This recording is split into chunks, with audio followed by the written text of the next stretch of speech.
이 시간에는 자기와 인생을 아는 지혜라는 제목으로 함께 은혜를 나누고 싶습니다. 자기 자신이 누구인지 자신의 정체성을 알고 인생이 무엇인지를 알아야 한다라는 것입니다. 하나님은 이 세상의 지혜와 지식의 근원이 되십니다. 그러나 인간의 지혜는 우매자나 지혜자나 죽음 앞에 서면 빈소음이 되고 만다라는 사실입니다. 오늘 전도서를 기록한 솔로몬은 예루살렘에서 왕이 되었다. 나 전도자라고 이렇게 표현하고 있습니다. 솔로몬 하게 되면 지식과 지혜의 대명사이죠. 역사상 가장 지혜로운 사람을 들으려고 하면 그 사람은 바로 솔로몬이다 라고 한결같이 얘기합니다. 그래서 오늘 우리가 읽지는 않았지만 열왕기상 4장 29절 이하에 보시면 솔로몬에 대해 이렇게 표현하고 있습니다. 하나님이 솔로몬에게 지혜와 총명을 심히 많이 주시고 또 넓은 마음을 주시되 바닷가의 모래와 같게 하시니 솔로몬의 지혜가 동쪽 모든 사람의 지혜와 애굽의 모든 지혜보다 뛰어난지라 그의 이름이 사방 모든 나라에 들렸더라 이렇게 말합니다. 요즘 말하면 아인슈타인보다도 빌 게이츠보다도 더 지혜롭다라고 볼 수 있겠죠. 문학적 재능도 뛰어났기 때문에 그는 잠언 3000수를 지었고 노래를 1005곡이나 지었다고 합니다. 뿐만 아니라 레바논의 백향목으로부터 무릉도에서 나는 우수초까지 총망라하여 신문하게도 조예가 깊었다라는 걸 알 수 있습니다. 짐승과 또 새에 기어다니는 것, 물고기 등등 동물학에도 정통했다라고 기록되고 있습니다. 우리가 매일 보는 것들이 있죠. 공원에 가게 되면 들꽃 하나도 보게 되는데 우리는 그저 그런가 보다라고 알려고 하지 않죠. 그렇게 이렇게 살아간다는 걸 무시고 그러나 솔로몬은 실로 대단한 사람이었다라는 걸 우리가 알 수 있습니다. 그렇게 많은 지혜와 지식을 가졌던 그가 생애 마지막에 고백하기를 오늘 우리가 읽은 본문 1장 마지막 18절, 18절 말씀하고 있습니다. 다시 한번 보기를 원합니다. 같이 읽습니다. 시작. 지혜가 많으면 번뇌도 많으니 지식을 더하는 자는 근심을 더하는다. 아멘. 아는 것이 병이다. 십자오랍니다. 그런 오사성어도 있다시피 알면 내가 뭐 행동하나 하는데 주저주저 하게 되고 과감한 결단성을 보일 수가 없다는 거죠. 지식을 섣불리 알면 더 오히려 행동하는 데 제약이 되고 그 사람에게 근심 걱정을 더한다는 거예요. 땅의 지혜가 있고 하늘의 지혜가 있는데 이 땅의 지혜라는 건 알면 알수록 끝이 없는데 근심을 더하는 지혜다라는 겁니다. 반면에 하늘의 지혜는 우리로 하여금 기쁨을 준다는 것입니다. 오늘 그걸 말씀하고 있습니다. 온갖 부귀 영화를 다 누려봤던 솔로몬이 마지막에 헛되다라고 하면서 이렇게 근심을 더한다. 땅의 지혜는 사람에게 번뇌와 근심을 더한다. 이렇게 말씀하고 있습니다. 일견 들으면 지식 무용론처럼 보이는데 그렇지 않습니다. 그리스도인은 지성에 대한 지식에 대한 바른 태도가 있어야 합니다. 지식은 우리에게 주는 하나님의 선물이죠. 오늘 고린도전서에도 보시게 되면 어떤 사람에게는 성령으로 말미암아 지혜의 말씀을 어떤 사람에게는 같은 성령을 따라 지식의 말씀을 준다. 고린도전서 12장 8절에 이렇게 말씀하고 있습니다.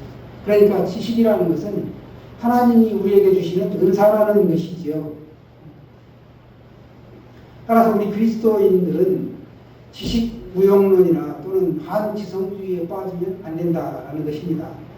우리는 과거의 지식을 축적하고 전수함으로써 보다 더 편리한 생활을 할 수 있습니다. 발전시켜 나가죠. 부인할 수 없는 사실입니다. 불이 발견되었고 전기가 발견되고 그 위에 또 컴퓨터를 만들고 이렇게 점점점 더구나 요즘은 인공지능 시대, AI 시대까지 왔다. 그래서 요즘은 건강 개념이 없어졌습니다. 70년대만 하더라도 자네가 미국 유학을 간다 그러면 뭐 울고 난리가 났었죠. 왜냐하면 다시 오기 때까지는 볼 수가 없으니까요.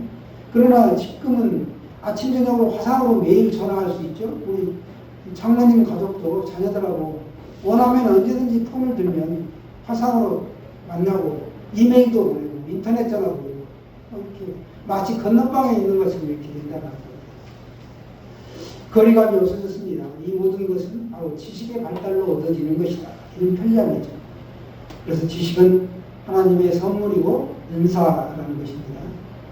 사물의 이치, 자연법칙은 하나님의 품성을 드러내는 일반 계시입니다. 그래서 우리가 지성을 통해서 사물의 이치를 잘 깨닫기만 하면 하나님을 더 깊이 알아갈 수 있죠. 여러분, 그러나 우리가 이 계단에도 가끔 거미줄 칠 때가 있어요. 가만히 치는 걸 보면 치는 각도라든지 간격이라든지 이런 걸 어떻게 그렇게 살았는지, 누가 가르쳐줬는지, 그리고 개미들이 또 비가 오려고 하면 막 무더기로 행진하는데 가만히 보면 무리지어 가는데 아주 질서정연하게 나름대로 움직이는 걸 볼 수 있습니다. 누가 소대장이고 중대장인지 이런 거가 정해지지 않은 것 같음에도 불구하고 무전기도 없는데 그들은 어떻게 일목요연하게 움직이는지 보면 볼수록 신기하다. 하나님의 창조 질서 속에 그들에게 심어준 거죠. 참 지성은 인간의 한계를 인식시키고 하나님 앞에 겸손한 사람으로 만들어준다라는 겁니다. 본문에도 그런 의미의 말씀이 있습니다. 15절을 여러분 가지고 계신 성경을 보시면 구부러진 것도 곱게 할 수 없고 모자란 것도 셀 수 없도다. 이렇게 말씀합니다. 구부러진 걸 내가 펼 수가 없다는 거예요. 마음대로. 그리고 모자라는 건 뭘 말하는 거예요? 눈으로 보이지 않는 것, 귀로 들을 수 없는 것, 이런 것들 우리가 존재하지 않는 것처럼 보이죠. 이런 것들을 우리가 셀 수 없다는 거예요. 인간의 지식으로는 그와 같은 것들을 다 셀 수도 없고 알 수도 없다라는 걸 말씀하고 있습니다. 그래서 미국 우주항공국 나사죠. 우주선을 탑재한 로켓을 쏘아올릴 때 과학자들이 마지막으로 이렇게 고백한다고 합니다. 우리가 할 일은 끝났다. 이제 이 프로젝트의 성공률은 하나님의 손에 달려있다. 이렇게 고백한다고 합니다. 그래서 나사의 과학자들이 보면 무신론자들보다는 유신론자, 즉 하나님을 믿는 사람들이 대부분이라는 것입니다. 신앙생활 할 때 우리가 하나님 앞에 광식적으로 매달리는 건 반지성주의죠. 기독교가 반지성에 빠지면 어떻게 되느냐, 터무니없는 행동을 한다는 거죠. 우리는 반지성이 아니라 지성주의고 또 이성을 초월하는 초이성이라고 합니다. 지성을 반대하는 태도가 반이성이라면 초이성은 하나님의 지혜는 인간의 이성의 한계를 뛰어넘는다, 초월한다라는 걸 인정하는 태도. 이게 초이성이라는 것입니다. 신앙생활이 합리적이고 상식적이지도 않게 되는 것, 반이성주의에 빠지기 때문에 그렇습니다. 특별히 이단들이 같이 그렇게 되는 것이죠. 여러분 예전에 이런 뉴스를 접한 적이 있습니다. 집에서 가족이 죽었는데 이 가족이 부활한다고 시체를 매장하지 않고 계속 둔 거예요. 몇 년을. 그래서 나중에 경찰이 그 집에 출동해서 가보니까 백골이 되어 있더라. 이게 사회 문제가 됐었죠. 요즘 그렇습니다. 이렇게 터무니없는 신앙 행태가 바로 반이성적인 행동에서 온 것이다 라는 겁니다. 우리 그리스도인은 진리를 지성으로 다 파악하거나 이해할 수 없다는 사실을 인정하는 사람이면서도 이렇게 반이성적이지는 않다라는 겁니다. 어떻게 죽음 후의 심판을 우리가 지성적으로 다 확정할 수 있을까요? 또 천국과 지옥을 우리가 어떻게 합리적으로 다 설명할 수 있겠습니까? 가당치 않습니다. 그렇기 때문에 기독교는 초이성적이다라는 겁니다. 논리로 해결할 수 없는 초논리적인 그런 관계가 된다는 겁니다. 그럼에도 불구하고 지식에는 위험이 따른다. 이게 바로 지식의 지성의 함정이라는 것을 오늘 수노문은 강조하고 있습니다. 하늘의 지혜가 아닌 땅의 지혜로 살아간다는 것은 항상 근심이 있고 교만이 있고 그렇다는 거예요. 하나님 이 지식을 우리가 알고 있는 지식을 하나님을 알아가는 쪽으로 하나님을 높여드리는 쪽으로 사용하는 것이 아니고 그 지식을 통하여 자기가 교만해지고 하나님 없이도 우리가 살 수 있다라는 그런 새로운 바벨탑을 쌓는다는 겁니다. 그렇기 때문에 이 지식이 근심을 더한다라고 오늘 솔로몬은 말하고 있는 것입니다. 벼도 익으면 고개를 숙인다. 빈 수레가 일어나다. 이런 속담이 있죠. 지식만능주의에 빠지면 하나님을 경멸하고 사람을 무시하는 어처구니없는 행위를 저지른다라는 겁니다. 그렇기 때문에 오늘과 같이 이 말씀을 하고 있는 것이죠. 부정적인 사람, 또 안 된다. 이 지식이 너무 많으면 그게 될 수가 있나? 안 된다라고 부정적인 자세를 취한다는 겁니다. 이런 태도가 성령의 무한한 능력을 제한하게 되는 것입니다. 인간의 지식은 성령의 역사하심을 긍정하거나 촉진하기보다는 부정하거나 제한하기가 쉽다. 이게 바로 지성의 함정입니다. 그래서 지식은 더 많은 걱정과 염려를 만들어냅니다. 솔로몬의 고백, 지혜가 많으면 번뇌도 많으니 지식을 더하는 자는 근심을 더한다. 라는 말씀을 이해하시기 바랍니다. 살다 보면 정말 아는 게 비밀 때가 많습니다. 물 한 잔 마시는데도 이 물이 어떻고 저떻고 굉장히 고심하면서 마셔야 돼요. 그런 경우가 왕왕히 있다는 거죠. 또 사과 하나 먹는데도 토마토 하나 먹는데도 농약이 들어가 있다는 걸 알기 때문에 굉장히 씻고 또 씻고 그리고 꼭지 부분에 세균이 있다고 또 도려내고 굉장히 힘듭니다. 아는 게 많으니까. 이런 지나친 걱정이나 불안 심리가 심리적으로 정신적으로 이런 불안감들이 우리의 건강을 해칠 수 있다는 겁니다. 그래서 솔로몬은 지식이 많으면 번뇌가 많다. 지식을 더하면 근심을 더하게 된다. 라고 말씀하고 있습니다. 결정적으로 그러니까 지식은 영혼의 구원을 가져다 주지 못한다는 겁니다. 이 지식으로 구원을 얻을 것 같으면 뛰어난 학자들이 다 구원받고 예수를 잘 믿어야 되는데 유명한 학자들이 반기를 들고 예수는 하나의 이스라엘에 난 선지자일 뿐이다 라고 이렇게 반박하는 거예요. 우리가 그걸 알 수 있습니다. 그래서 바울은 뭐라고 고백합니까? 또한 모든 것을 예로 여기면 내 주 그리스도 예수가 아는 것이 가장 고상하기 때문이다. 내가 그를 위하여 모든 것을 잃어버리고 배설을 몰라 여기면 그리스도를 얻고 그 안에서 발견되게 합니다. 이렇게 고백하고 있습니다. 배설을 몰라 여긴다. 지식, 자신이 알고 있는 세상 지식, 경험, 배경 그러면 다 구원을 얻는데 아무 쓸모가 없더라. 이런 고백이죠. 구원은 지식으로 얻는 것이 아니라 믿음으로 얻기 때문에 그렇다는 것입니다. 믿음으로 받는다고 믿으시죠? 지식으로는 하나님을 영광스럽게 하라는 말씀입니다. 무엇보다도 하나님을 더 깊이 알기를 갈망하십시오.